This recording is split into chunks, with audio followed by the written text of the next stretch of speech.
নিবেদন করছেন Orin media and entertainment private limited.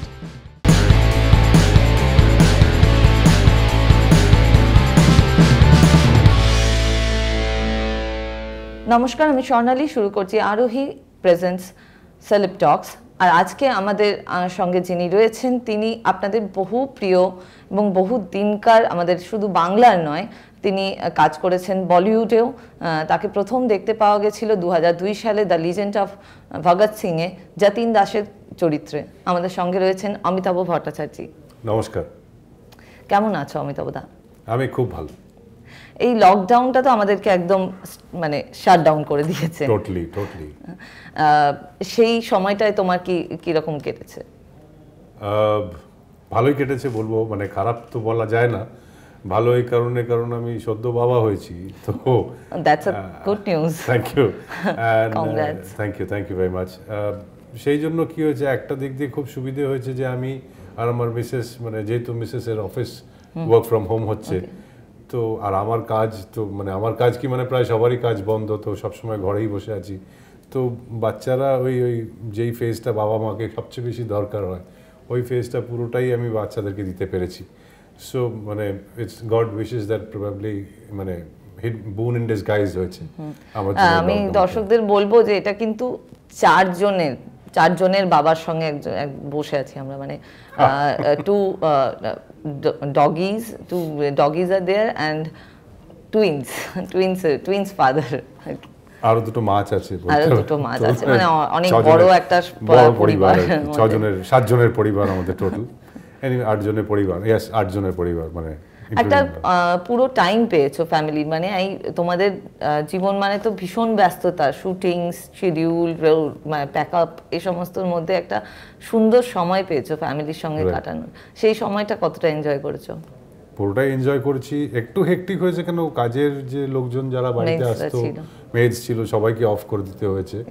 But মানে I enjoyed every bit of it because this was something where I had to do, or rather we were forced to, মানে আমাদেরকেই সব কিছু করতে হয়েছে, মানে যেটা হয়তো আমাদের দরকারও ছিল জানা, যে আমরা কতটা কেপেবল কাজ করার জন্য। যেমনি মানে আজকে সবাই মানে ইভেন আমাদের প্রাইম মিনিস্টারও বলছেন যে স্বচ্ছ ভারত, আত্মনির্ভর ভারত।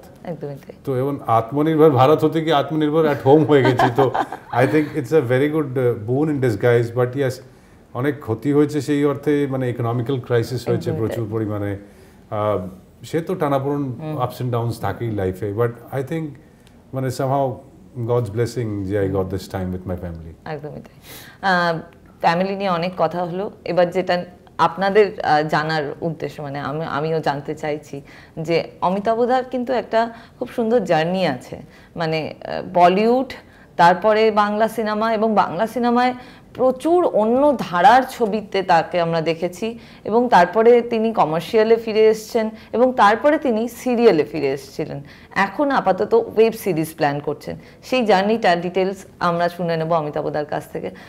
তুমি তো 2002 সালে যতীন দাসের চরিত্রে legend of Bhagat Singh start করেছিলে। কেমন ছিল অভিজ্ঞতাটা? কেমন ছিল? অ্যামেজিং এক্সপিরিয়েন্স, মানে অসাধারণ বলতে হয়। কারণ ওই ইউনিটে মানে প্রথমবার অভিনয় করতে গিয়ে মানে এত বড় একটা সেলিব্রিটি, মানে অজয় দেবগনের সঙ্গে কাজ করতে পারা, প্লাস রাজকুমার সন্তোষীর মতন একজন ডিরেক্টর, তার আন্ডারে কাজ করা, এটা মানে শেখার বিষয়। আর কিছু বলে তো আমি বোঝাতে পারবো না।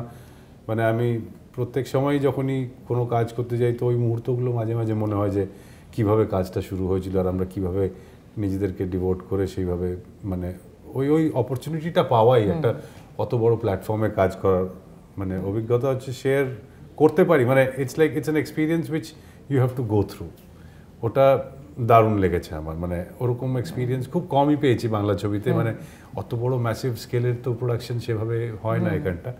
আর হলেও সেই রকম কাজ, মানে প্রফেশনালিজমের চূড়ান্ত পর্যায়ে প্রফেশনালিজম, কাজ করে আনন্দ, মানে তুমি জব স্যাটিসফ্যাকশন বলো, তুমি ইকোনমিক দিক দিয়ে বলো, সব দিক দিয়ে it's a very big thing. আর সেরকম একটা এক্সপিরিয়েন্স ইনিশিয়াল স্টেজ অফ লাইফে বা ক্যারিয়ারে পাওয়া একটা প্রচণ্ড একটা বিষয়। তো মানে হি ইজ আ দিল্লি গাই, তো আমি এটা একটা জিজ্ঞেস করবো যে দিল্লির থেকে বোম্বে, মানে এই জার্নিটা কীরকম ছিল? তাহলে আরেকটু পিছিয়ে যেতে হয় আমাকে। সেটা হচ্ছে যে আমি যখন কাজ করতে শুরু করি তখন আমি খুব ইয়াং বয়সে কাজ শুরু করি। আমি আগে বিহাইন্ড দ্য ক্যামেরা কাজ করতাম, মানে আমি প্রোডাকশন থেকে শুরু করেছি, বেসিক্স থেকে। As a production boy I started. তো সেইখান থেকে করতে করতে করতে করতে আমি বিহাইন্ড দ্য ক্যামেরাতে অ্যাসিস্ট্যান্ট ডিরেক্টর, অ্যাসোসিয়েট ডিরেক্টর হিসেবে কাজ করেছি। শুরুতে প্রায় 8-9 বছর আমি বিহাইন্ড দ্য ক্যামেরা কাজ করেছি। আমার অভিনয় মানে সেই অর্থে আমি স্টেজেও কাজ করেছি, বলতে স্টেজে লাইট ডিজাইনিং করতাম, সেট ডিজাইনিং করতাম, বাংলা থিয়েটারের সঙ্গে যুক্ত ছিলাম দিল্লিতে। ইনফ্যাক্ট যাত্রাও করেছি খুব কম বয়সে, মানে যখন 9th-এ পড়ি আমি, তখন 9-10th-এ, তখন আমি বাংলাতে যাত্রাও করেছি দিল্লিতে থাকাকালীন। তো সেইখান থেকে জার্নি শুরু করে তারপর মানে আমি অভিনয়টা এই জন্য আমি পছন্দ করতাম না আগে, কারণ আমি বাংলা পড়তে পারতাম না। এখন থিয়েটার করতে গেলে তো বাংলা পড়তে হবে, মুখস্থ করতে হবে, সংলাপ পড়তে হবে। আমার খুব ভয় লাগতো স্টেজে উঠতে, সত্যি কথা বলতে। তো আমি সবসময় ব্যাকগ্রাউন্ডে থাকতাম। তো সেই করতে করতে মানে আমি একজনকে অ্যাসিস্ট করতাম, মানে হচ্ছে প্রদীপ সরকারকে, প্রদীপ দাকে অ্যাসিস্ট করতাম। তো সেটা অ্যাসিস্ট করতে করতে যখন কোম্পানি মানে অ্যাপোক্যালিপসে যখন দিল্লি থেকে বম্বে শিফট করে, তো আমাদের কাছে ওই ডার্থ অফ ওয়ার্ক চলে আসে। কেন ওনার সঙ্গে কাজ করা মানে হচ্ছে you are there 24 hours, because he was a workaholic and use to shoot like 30 দিন মাসে হলে 31 দিন শ্যুট করছে, এরকম বিজি ছিলেন উনি। তো ওনার সঙ্গে কাজ করার এক্সপিরিয়েন্সটা আমার একটা ইমেন্স একটা এক্সপিরিয়েন্স ছিল। ইনফ্যাক্ট অ্যাক্টিংয়ের কিছু কিছু মুহূর্তগুলো সেগুলো আমি ওনার থেকেই পেয়েছি, বলবো এই কারণে। কারণ ওনার বেশিরভাগ মানে অ্যাডস আর মিউজিক ভিডিওস করতেন। তো ওনার সঙ্গে যদি আমি অ্যাসিস্ট করে থাকি, ধরো কথার কথা বলছি, যদি 500টা অ্যাডেও আমি অ্যাসিস্ট করে থাকি লাস্ট 9-10 ইয়ার্সে ওনার সঙ্গে অ্যাসোসিয়েটেড থাকার পর, কোথাও না কোথাও আমাকে ইনপুট করে দিতেন, বলে ওই ওখানটা গিয়ে তুই এটা কিছু করে দে। হ্যাঁ না, কী করে দেবো? বলে এইটা করে দে, বলে একটা এক্সপ্রেশন দেখাতো, আমি সেটা গিয়ে করে দিতাম। তো সেই টুকরো টুকরো টুকরো টুকরো অভিনয় ওখান থেকে করে এক্সপিরিয়েন্স করা। তারপর ওখান থেকে যখন চলে আসেন, তো আমাকেও তখন মানে somehow I was also wanting to make a move বম্বেতে। তো কেন বম্বেতে মানে ফিকশনের কাজ করা মানে হচ্ছে বম্বে, দিল্লিতে সেরকমভাবে ফিকশন হয় না, নন ফিকশনের কাজ হতো ম্যাক্সিমাম, নিউজের কাজ, কারেন্ট অ্যাফেয়ার্সের কাজ, এইসব। তো সেই এক্সপিরিয়েন্সও রয়েছে, সেখানটাও কাজ করেছি অন্য জায়গায়। তো কিন্তু যখন ফাইনালি চলে আসে পুরো ইউনিটটা আমাদের এখানটা, তো আমিও I decided to move forward, came to Bombay. তখন বম্বেতে বিভিন্ন জায়গায় অ্যাসিস্ট্যান্ট হিসেবে কাজ করছি, কোথাও প্রদীপদাকে অ্যাসিস্ট করছি তখন, প্লাস ফ্রিল্যান্স কাজ খুঁজছি। করতে করতে হঠাৎ করে মানে আমি রাজ্যের ওখানটা, রাজকুমার সন্তোষীর ওখানটা যখন জানতে পারি যে উনি একটা বড় প্রজেক্ট করছেন, তো আমি ওনার কাছে কাজ চাইতে যাই অ্যাজ অ্যাসিস্ট্যান্ট ডিরেক্টর। তো ওখানটা অ্যাসিস্ট্যান্ট ডিরেক্টর হিসেবে কাজ চাইতে গিয়ে মানে উনি বলেন যে আমার কাছে এতগুলো অ্যাসিস্ট্যান্ট রয়েছে, তোমাকে কোথায় প্লেস করবো? আমি তাও স্যার রেখে নিন, আমি কাজ শিখতে চাই। তো সেইখান থেকে আর কি তার 15 দিনের মধ্যে আমাকে ডাক আসে একটা, বলে যে আপনি একটা কুর্তা পরে চলে আসুন, একটা ফটো নিয়ে চলে আসুন। আমি তো কাজ চাইতে গেলাম অ্যাসিস্ট্যান্ট ডিরেক্টর হিসেবে, ফটো কুর্তা এইসব।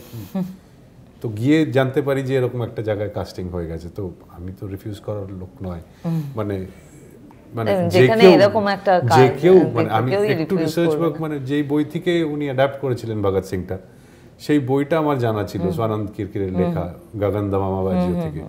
তো ওই বইটা পড়া, কেন আমি যেহেতু অ্যাসিস্ট্যান্ট হিসেবে কাজ করার জন্য গেছিলাম, ইচ্ছে ছিল যে অ্যাসিস্ট্যান্ট হলে কি হয় ব্যাকগ্রাউন্ডটা একটু জেনে আসা, তো ওই পড়াশোনা করে যাওয়া আর কি। তারপর ওখানটা গিয়ে উনি 2-3টে প্রশ্ন করে যে এই, তো তারপর যখন উনি বলেন আমাকে যে এরকম একটা চরিত্রের কথা ভাবছি, তুমি কি করতে রাজি? আমি সঙ্গে সঙ্গে হ্যাঁ বলেছি।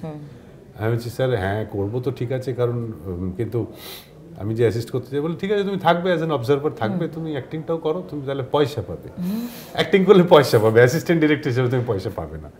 আলাম তাহলে আই উইল ডু ইট। কেন আমি তখন কনফার্ম ছিলাম যে যদি কাজ করি, অ্যাটলিস্ট অজয় দেবগনের সঙ্গে 2টো সিকোয়েন্স থাকলেও মানে আই উইল ফিল কি I am proud, like I have done something. So that was my first work, Bhagat Singh.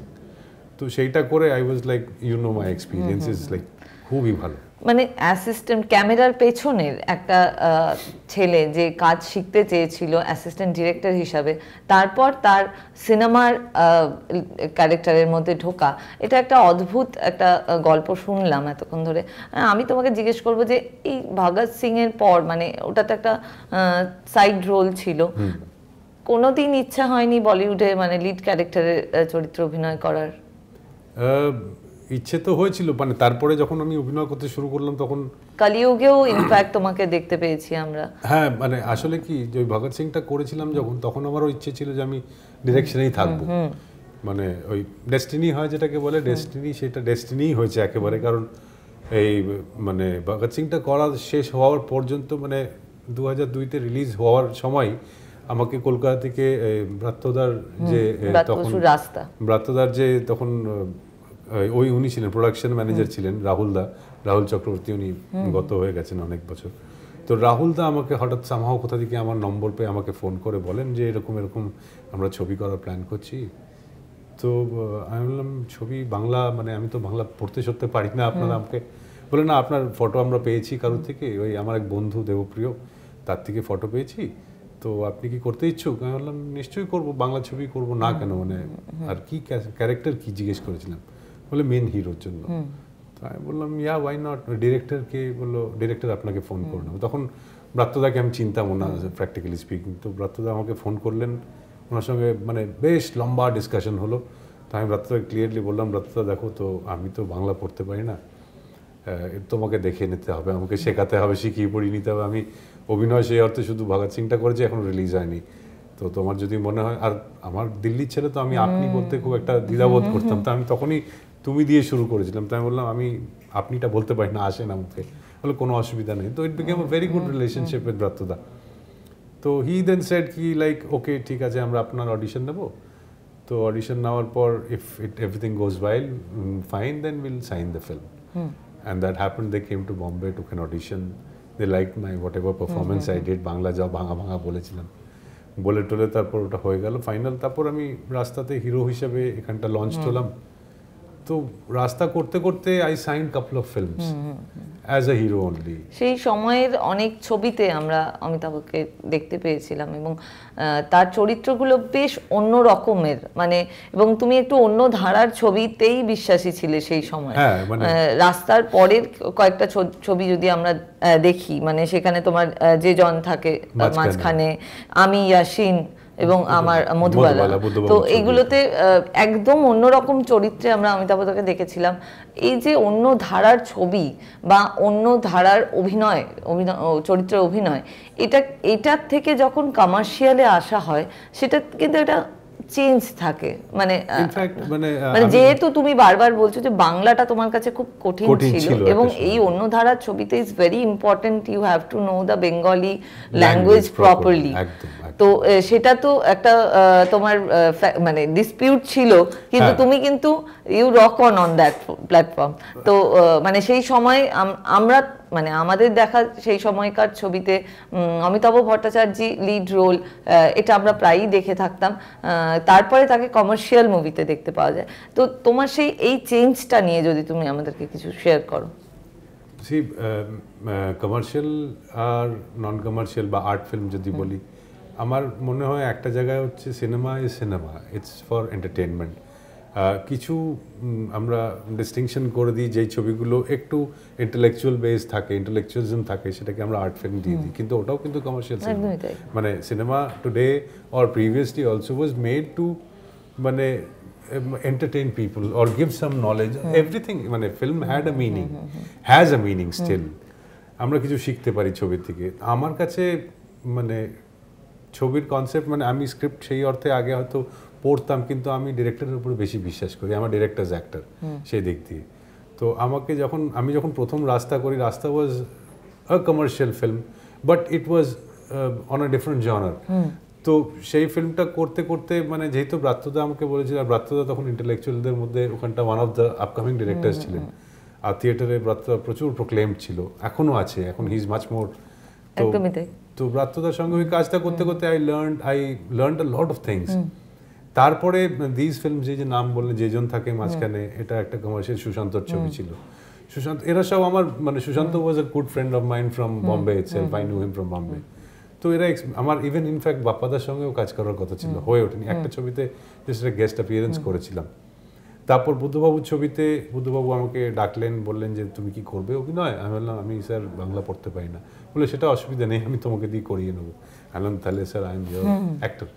তো এরম করতে করতে অনেকগুলো ছবি করলাম, কিন্তু এর সঙ্গে সঙ্গে আমি কমার্শিয়াল ছবিও করছিলাম, তো আমার কাছে কমার্শিয়াল ছবিটা এই জন্য ভালো লাগতো, কারণ কমার্শিয়াল ছবিতে মানে আমার মনে হতো যে আমার একটু লাইট লাগতো। I use to feel lighter as an actor, মানে যেহেতু একটু ইন্টেলেকচুয়াল ছবি করতে গেলে ইউ হ্যাভ টু ডিভোট, মানে in fact both of the films, both genre takes a lot of your energy and stamina. তো এবার কমার্শিয়াল আর ওই অর্থে আলাদা করা আমার কাছে সেভাবে খুব একটা ডিফিকাল্ট হয়নি, কারণ আমি দুটোতেই মানে আমার কাছে সিনেমায় মিডিয়ামটা তো অভিনয় করা, এবার অভিনয় যেটা রিয়েল সেটাই করতে হবে। যা ডিরেক্টররা বলছে ভাই তোমাকে নাচতে হবে, আনলাম কি নাচ আছে দেখি, আমি নাচছি, সেটা নেচে দিলাম। আর লড়াই করতে হবে, আমি লড়াই করে দিলাম। মানে কি লড়াই করতে হবে সেটা তোমাকে ফাইট মাস্টার দেখিয়ে দিই, সবাই সব কিছু দেখিয়ে দেয়। আর এমনিতে এই সিনেমাগুলোতে একটু ভাবনা চিন্তা করতে হয়, একটু অ্যাক্টিং এর বিষয়টা একটু মানে স্ক্রিপ্টটা যত ভালো তুমি নিজে নিতে পারবে তত বেশি তোমার ওই এক্সপ্রেশনস গুলো আসবে। আর প্লাস আমি যাদের সঙ্গে কাজ করেছি তারা মানে আমাকে মানে I was very pleased with all my directors I worked with. They use to explain me things, আমাকে ভালো করে বোঝাতেন, আমি সেটা একটু মন দিয়ে শুনতাম। আমাদের কাজ হচ্ছে অবজারভেশনটা খুব ভালো রাখতে হবে, আর দুটোকে মেনটেন করা খুব একটা পার্থক্য নেই, কারণ মানে আমি আমার গুরু বলতে পারো বা আইডল বলতে পারো মিঠুনদাকে দেখেছি। মিঠুনদা কমার্শিয়াল ছবি যা করে গেছেন আর তার সঙ্গে প্যারালাল ছবিও যেরকম করে গেছে, তো মানে মিঠুনদা আমি I have done couple of films, আমি গুরুকে জিজ্ঞেস করতাম দাদা আপনি এরকম করে কি করে ম্যানেজ করেন, ভাববি না বেশি। মিঠুনদা তো একটা আছে ফ্লেয়ার আছে, ওই সব ভাববি না বুঝলি তো, ছবি করবি যখন নিজেকে ঢুকিয়ে দিবি, একদম মনে করবি তুই ওটা। কাজে এই অমিতাভের এই মিঠুন চক্রবর্তীর সঙ্গে অভিনয়ের অভিজ্ঞতা, কারণ অনেকগুলো ছবিতেই উনি সহ অভিনেতা হিসেবে কাজ করেছেন, তাকে পেয়েছেন সেটে এবং ছিলেন অনেক সিনিয়র আর্টিস্টদের সঙ্গে, সেই সমস্ত গল্প শুনবো। তবে ফিরে আসছি একটা ছোট্ট বিরতির পর।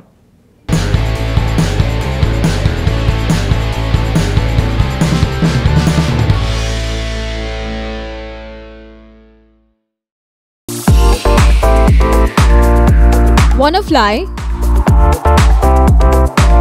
Step towards 3 steps. Where we are different. World-class infrastructure, experienced faculties, hygienic atmosphere. We take all necessary precautions against COVID-19. Meet the aviation professionals and build your dream career with 3 Steps Aviation. 3 Steps Aviation! Hip hip! Hooray! Hip hip! Hooray!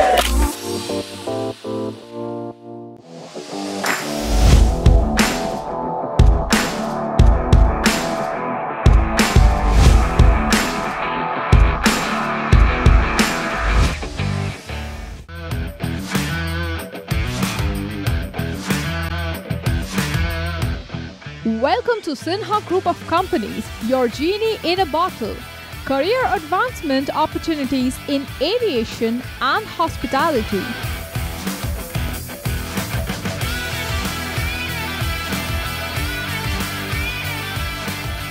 Organic farming, the evolving science of India's healthy future. Digital marketing of the next generation. Income tax consulting and other legal services.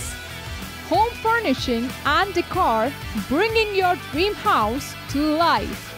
We know what you desire, so unleash your genie with Sinha Group of Companies and let the magic begin. Sinha Group of Companies, dream with India.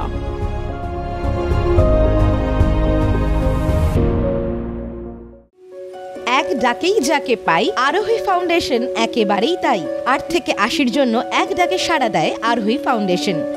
দুস্থ মানুষের পাশে দাঁড়ানোর জন্য অঙ্গীকারবদ্ধ আরোহী foundation. ছাত্রছাত্রীদের সফল ভবিষ্যতের জন্যই নিবেদিত আরোহী ফাউন্ডেশন। আরোহী foundation, solution for every need. Your bazaar, our bazaar. Welcome to onestopbazaar.com, where you can get all your necessary stuff starting from souvenir to t-shirts, shoes and many more handmade antique stuffs are available just under one roof.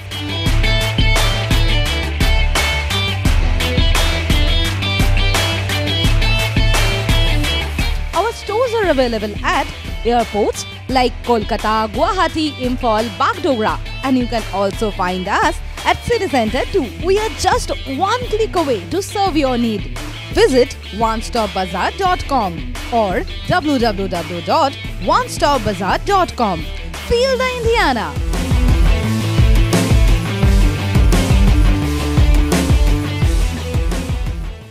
Orin Media and Entertainment, the future of digital news and entertainment world.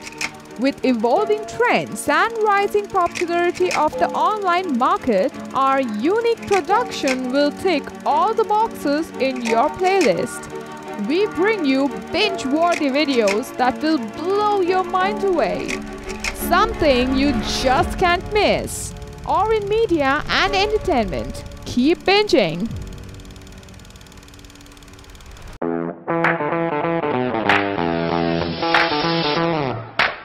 Welcome to Takeoff Aviation and Management Academy. Takeoff is uniquely designed to train you targeting towards soulful employment and aspirants wanting to join aviation, airport retail industry, banking, hotel and hospitality industry.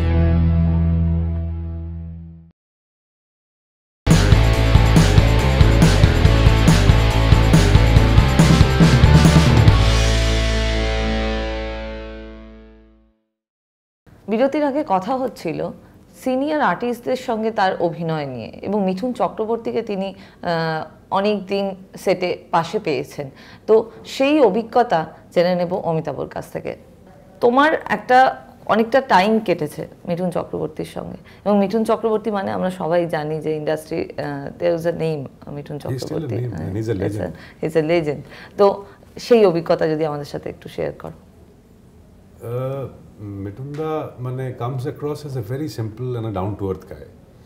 মানে he won't let you feel that he is মানে ওর অরাটা বিশাল বড়, মানে মিঠুনদা is a মিঠুনদা, মানে তো ওনার পাশে দাঁড়াতে তোমার ভয় লাগে প্রথমত, but he makes you so comfortable, মানে নিজের মতন করে নিয়ে নেয়। দাদাকে তুমি যদি অ্যাকসেপ্ট করতে পারো তাহলে তার মতন মানুষ নেই।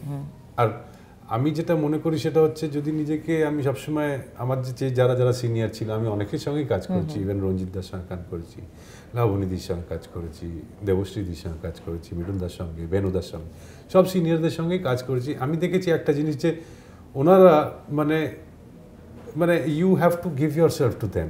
তুমি যদি নিজেকে সাবজুগেট করে দাও ওদের সামনে, নিজেকে যদি বলো যে দাদা আমি জানতে চাই, তো ইউ উইল ফাইন্ড যে ওদের সঙ্গে কাজ করা খুব সুবিধে, মানে খুব ইজি হয়ে যায়। ওরা এত মানে সিম্পল করে দেয় না জিনিসটাকে, মানে ওরা এত কাজ করেছে। আমাদের কি কমপ্লিকেশন হতো, প্রথমেই স্ক্রিপ্ট পেয়ে বলতাম যে ওরে বাবা এইসব মুখস্থ করে ওদের দাদার সঙ্গে কী করে বলবো এরকম কথাবার্তা। বাট ওনার সঙ্গে আমি যখন ওদের মিঠুনদার সঙ্গে স্পেসিফিক্যালি যখন আমি কাজ করেছি, তো দাদাকে আমি বলতাম যে দাদা এটা আমি কী করবো, বলে তুই তাহলে অভিনয় করতে এসছিস কেন, মানে কথার কথা তুই অভিনয় করতে, আমি যদি বলে দিই তাহলে তুই কী করবি, বলে না মানে তুমি যদি একটু বলে দাও একটু দেখিয়ে দাও, বলে দেখ এত মাথায় নিস না, যেরকম সংলাপ আসবে যা আমি বলবো সেটার সঙ্গে তুই রিয়াকশন দিবি। অ্যাক্টিংটা শুধু রিয়াকশন, অ্যাক্টিংটা শুধু যে অ্যাক্টিং করতে হবে বলে অ্যাক্টিং করছি না, ওটা তুই আমি যা বলবো সেটার সঙ্গে তুই রিয়াক্ট করবি, তাহলেই দেখবি অটোমেটিক মিলিয়ে যাচ্ছে। তো he use to make things so simple যে আমার সেই দিক দিয়ে খুব মানে একটা বেশি ডিফিকাল্টি হতো না। ইনফ্যাক্ট এই বড় সিনিয়রদের এতজন আমি বললাম, তারা এত সাবলীলভাবে অভিনয়টাকে করে, মানে মনেই হয় না যে অভিনয় করছে।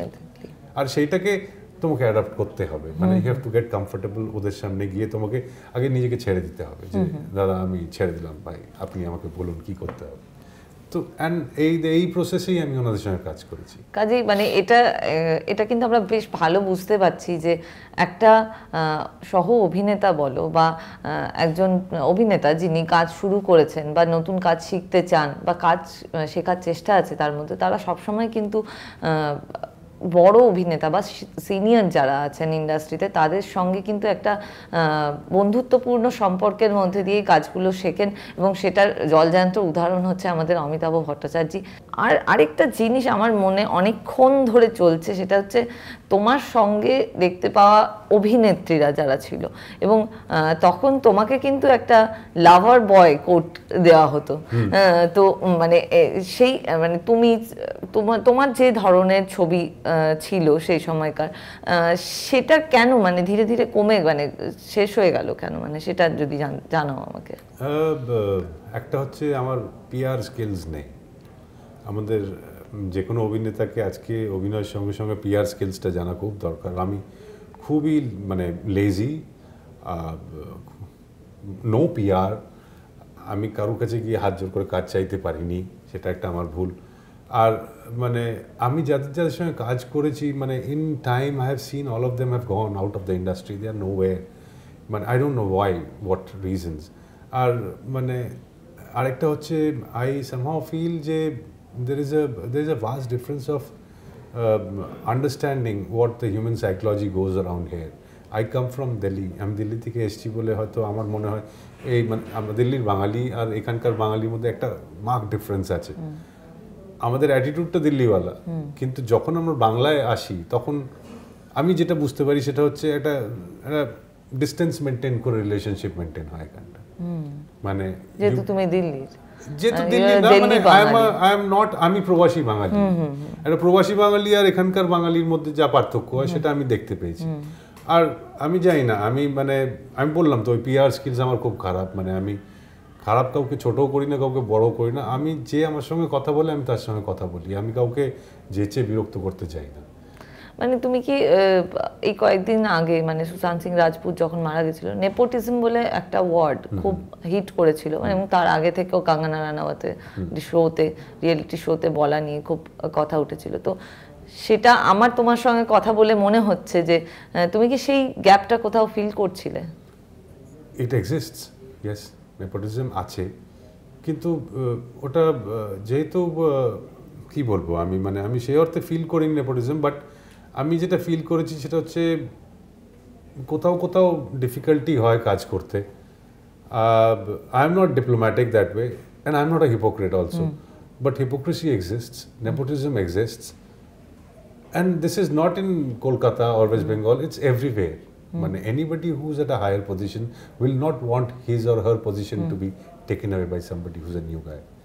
তো ইনসিকিউরিটির দিক থেকে হয়তো এটা হয়, আমি জানি না, আমি সেটা ফেস করিনি সেই অর্থে, কিন্তু আমি যেটা ফেস করেছি বললাম তো ওই আমার স্কিলসের জন্য। তোমারটা যেটা ছিল সেটা হচ্ছে প্রবাসী বাঙালি, তুমি হিন্দি বেশি ভালো বলো, কিন্তু সেক্ষেত্রে আবার দেখতে গেলে তোমাকে বলিউডও সেভাবে সুযোগ দিল না।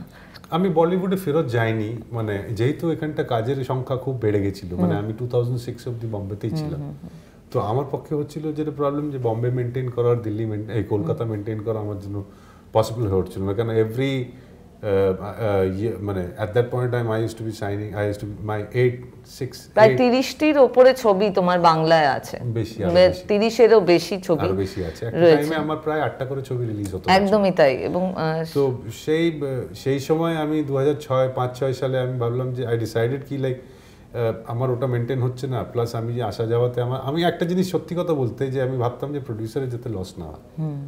I use to do average films, মানে অ্যাভারেজ মানে 35 লাখ, 40 লাখ, 50 লাখ, তখন তো ওই জনেরই ফিল্ম হতো। এখন তো নেহাত পয়সা এসছে বলে 1 কোটি, 2 কোটি, 25 কোটি, 30 কোটির ছবি ইউজলেসলি হয়, কেন হয় আমি জানি না, সবকটাই লসে হয়। বাট ওই 40 লাখ 30 লাখ বাংলা ছবির মার্কেটটার জন্য যথেষ্ট ছিল একটা টাইমে, সবাই করতো তাই। তো ওই প্রডিউসারদের জন্য আমাকে নিয়ে এসে রাখা একটা এক্সট্রা কস্ট হতো, আর আমার রেমুনারেশন তখন তত ছিল না যে আমি বম্বেও মেনটেন করি, কলকাতাও maintain. So I shifted from Bombay to Kolkata, because বম্বেতে আমি গেলে আমি বিহাইন্ড দ্য ক্যামেরাই কাজ করতাম, সেই অর্থে আমি নিজেকে মানে I didn't present myself to go and do acting work, মানে ওখানেও আমি অ্যাক্টিং এর জন্য ফটো নিয়ে কারোর কাছে যাইনি সিরিয়াসলি। মানে ইনফ্যাক্ট কলিযুগ যেটা হলো সেটাও I was there by chance. Anurag da আমাকে খুব ভালো পরিচিতি ছিল, অনুরাগ দার সঙ্গে এখনও আছে। তো অনুরাগ দার সঙ্গে দেখা হলো হঠাৎ করে, এই তুই কী করছিস এখন, খালি আছিস, কদিন আছিস? আলাম আছি 5-6 দিন বম্বেতে। আর তুই ওনার সঙ্গে গিয়ে দেখা কর, ভার্জির সঙ্গে দেখা কর, ওই ছবিটা হচ্ছে, তুই ওখানে ঢুকে যা। আমি গেলাম, তো ওখানটা I got Kaliyuga. So that was how I got that film. মানে বেসিক্যালি তুমি ক্যামেরার পেছনে থেকেই কাজটা শিখতে চেয়েছিলে and you got the chances. হ্যাঁ, মানে I got my breaks even here in Kolkata. তুমি যখন ক্যামেরার পেছনে থেকে কাজ শিখতে চাও, মানে definitely that is your aim or destination. তো তোমাকে কি আমরা আগামী দিনে এরকম কিছু মানে ডিরেক্টোরিয়াল কিছুতে দেখতে পারবো, মানে ডিরেকশন থাকবে বা এরকম কিছু? ইচ্ছে অনেক কিছুই আছে, কিন্তু এখন ডিরেক্টর হতে গেলে অনেক কিছু লাগে সঙ্গে। মানে it's not that you have a script and you can make a film. You need a financer, you need a producer, you need a team of your own, which I have left for the time being. Like, I don't know, if I will make a film or not. But আমি এখন অভিনয় করছি, অভিনয় করে কাজ পাচ্ছি, মানে এখন সার্ভাইভাল, এখন কোভিডের জন্য আরো বেশি ডিফিকাল্ট হয়ে গেছে at times to do anything new. So I don't want to experiment my life. I have got kids now. তো এক্সপেরিমেন্ট করার সুযোগ নেই, তো অ্যাক্টিং এর কাজ করছি, যতদিন চলবে অ্যাক্টিং ততদিন ভালো। সিনেমা থেকে সিরিয়ালে চলে এসছো তুমি, তো এই সিনেমা পরে মানে লোকে বলে যে ছোট পর্দা থেকে বড় পর্দায় যায়, তুমি ছোট পর্দায় ফিরে এসছো, তো এই ছোট পর্দায় এসে কি তুমি আরো কিছু মানে অভিজ্ঞতা হয়েছে তোমার? মানে ছোট পর্দাকে আমার মনে হয় না ছোট করে দেখা উচিত। না না, একেবারেই না, একেবারেই না। আজকের ডেটে মানে in today's times ছোট পর্দা is the best situation to be in because it gives you survival. Today this is a time where you have to survive. We actors have to live through life. Yeah? We have uncertainty every day. Film will happen tomorrow, it may not happen day after. But television will give you a regular income. So you have to be in television for that reason. And television is not bad. Television, you hone your skills every day. You একটা চরিত্র করতে করতে তুমি অনেকগুলো nuances বের করতে পারো অভিনয়। অনেকগুলো। মানে হয়তো আমরা মানে যেভাবে আমরা ছবি করি সেই রকম টাইম পাই না আমরা সিরিয়াল করার জন্য বা টেলিভিশনে অ্যাক্টিং করার জন্য, কিন্তু যেটা করি that's like basic homework for films also. It makes you মানে কি বলবো, বাংলায় অনেক ওয়াকিবহাল করেছে আমাকে, বাংলাটা অনেক ইমপ্রুভ করে দিয়েছে টেলিভিশন। সার্ভাইভাল তো ডেফিনেটলি করেছে। তাছাড়া টেলিভিশন মিডিয়ামে আজকে ফিল্মের মিডিয়ামের অবস্থা খুব খারাপ, মানে শোচনীয়। কোনো ছবি দাঁড়াচ্ছে না। লাস্ট 5 বছর ধরে সবকটা ছবি ফ্লপ হয়েছে, একটার পর একটা বড় ছবি, কিন্তু ছবি হচ্ছে, পয়সাও কামাচ্ছে লোকেরা, বাট প্রডিউসারগুলো একের পর এক শেষ হয়ে যাচ্ছে। এবং তার পাশাপাশি আরেকটা কথাও জিজ্ঞেস করবো, মানে ইদানিং তো সিনেমা হলের অবস্থা খুব খারাপ, সিনেমা নেই তাই সিনেমা হল বন্ধ হয়ে আসছে একটার পর একটা করে, এবং কলকাতার একটা heritage amount of cinema hall মানে বন্ধ হওয়ার মুখে। সেখানে তোমাদের মতো অভিনেতারা যারা এতদিন ধরে ইন্ডাস্ট্রির সঙ্গে যুক্ত, তোমার কি মনে হচ্ছে মানে এটার পেছনের রিজনটা কি? Economy is the best. Economy is definitely, but একটা জিনিস হচ্ছে যে আমাদের যে ছবিগুলো আমরা বানাচ্ছি আজকের ডেটে, আমাদের স্ট্যান্ডার্ড কি আপ টু দি মার্ক হচ্ছে? আজকে আমরা ঘরে বসে বা টিভি মোবাইলে বসে আজকে আমরা যেই ছবিগুলো দেখতে পাচ্ছি অনলাইনে, আমি কেন বাংলা ছবিতে পয়সা খরচ করে হলে দেখতে যাব? Exactly. What are we giving to the audience? Are we making the audience a fool? অডিয়েন্সটা তো বোকা নয়। আজকে যে স্পাইডারম্যান মোবাইলে বসে দেখছে, সে কেন আমার ঘুষি মারা লাথি মারা দেখতে যাবে? আমি ছাদ থেকে লাফ দিয়ে পড়লাম, একটা 4টে লোককে মেরে দিলাম। So it's about the content. It's about content, it's about making, it's about modernization, utilization of technology. আর আজকে ছবির বাজেট বাঁচাতে গিয়ে দুটো লোক বেশি পয়সা নিয়ে চলে যাচ্ছে, ছবির কন্টেন্টটা তো ভালো হচ্ছে না। কি কন্টেন্ট হচ্ছে? মানে যারা দেখছে ছবিতে তারা তো অত মানে ওরা দেখবে, মানে my question is why will people watch it? আমরা যেটা দিচ্ছি সেটা কি দেখার মতন? এক্স্যাক্টলি। আর এবং ওটিটি প্ল্যাটফর্ম এখন একটা বড় জায়গা নিয়ে নিচ্ছে, এবং ওয়েব সিরিজের গল্প তুমি যদি দেখো, সেখানে যেহেতু একটা ওপেন প্ল্যাটফর্ম, সেন্সর বোর্ড নেই, সেই জন্য মানে এমন কিছু কন্টেন্ট ব্যবহার করা হচ্ছে, those are not feasible to everyone. মানে পরিবারের সঙ্গে বসে দেখার মতো কি ছবি? সেক্ষেত্রে মানে তুমিও মানে কথা হচ্ছিল তোমার সঙ্গে যে ওয়েব সিরিজ তুমি করছো, কিরকম এক্সপিরিয়েন্স তোমার এটার? আমি রিসেন্টলি একটা ওয়েব সিরিজ করছি হচ্ছে রিঙ্গোদার সঙ্গে, ওই সেনাপতি ভলিউম সেকেন্ড সিজনে আমি এন্ট্রি করেছি। তো it's a very clean series which is happening. মানে পরিষ্কার ভাষায় কথা মানে গল্প বলতে হবে। একদম একদম। মানে ওয়েব সিরিজ মানেই যে সেখানে 2-4টে অশ্লীল কথা এবং মারামারি, কয়েকটা অ্যাবিউজিভ সিন দেখানো, মানে এটা কারণ হচ্ছে কি জানো তো, কিছু ন্যারো মাইন্ডেড মেন্টালিটির লোকজন আছে যারা মনে করে যে ওইটাই একটা way to sell. Believe it or not, public যারা দেখছে আজকে কন্টেন্ট, তারা এত রকমের নেট কন্টেন্ট দেখে দিয়েছে না, তারা এক্সট্রা পয়সা খরচা করে ওই জিনিসগুলো দেখতে চায় না। কেন? ফ্রিতে ডাউনলোড করলে তুমি পর্ন দেখতে পাচ্ছ আজকে টিভিতে, তুমি কেন বানাবে? তাহলে পর্ন বানাও ভালো করে। ওয়েব সিরিজে তুমি বানাতে চাইছো, তুমি তাহলে পর্নই বানাও না। Why are you making things which saying that আমি একটা ভালো ওয়েব সিরিজ বানিয়েছি, কন্টেন্ট খুব দারুণ, কিন্তু দেখাচ্ছি সেই, তাহলে তুমি ওইটাই বানাও। আর লোকেদের আমি সেম থিং, লোকেদেরকে আমরা কত বোকা বানাবো, মানে আমরা সিনেমাতেও বোকা বানাচ্ছি, আমরা গভর্নেন্সেও বোকা বানাচ্ছি, সেন্টার থেকেও বোকা বানাচ্ছি, সব জায়গাতেই লোকেদের বোকা বানাচ্ছি, তো আমরা নিজেরা এন্ড অফ দ্য ডে আমরাই বোকা হয়ে বসে থাকবো। Exactly what. আমাদের সময় খুব শেষের দিকে চলে এসছে, তো তোমার সঙ্গে একটা ছোট্ট খেলা খেলবো আমরা, র্যাপিড ফায়ার। আবার খেলা? হ্যাঁ, খেলতে তো হবে, এটা আমাদের ইউএসপি আমাদের শোয়ের। র্যাপিড ফায়ারে আমি 4টে কোয়েশ্চেন করবো, you have to answer instantly. Okay. Bollywood নাকি বাংলা ছবি নাকি সিরিয়াল নাকি নাটক? বলিউড। বলিউড। লিড অ্যাক্টর না co actor? Actor. Behind the camera or in front of camera in future? Okay. আর তোমার এই আগামী দিনে যে ছবি আসছে বা যে কাজগুলো আমরা দেখতে পাবো, সেখানে তোমার অ্যাডমায়ার কোনো ডিরেক্টর যার সঙ্গে তুমি কাজ করতে চাও? আমি তো you can name one or two. মানে right now I have dearth of directors, I am not finding any name to work with.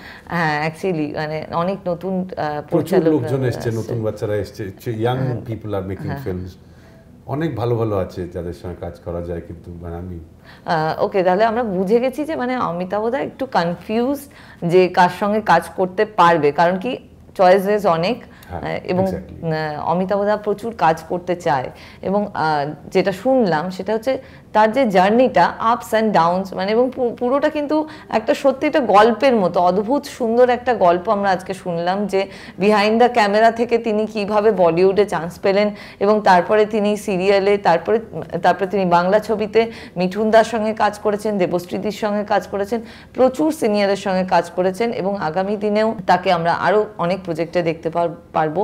কাজে অমিতাভ দার প্রত্যেকটা স্বপ্ন পূরণ হোক, এটাই চাইবো। নমস্কার।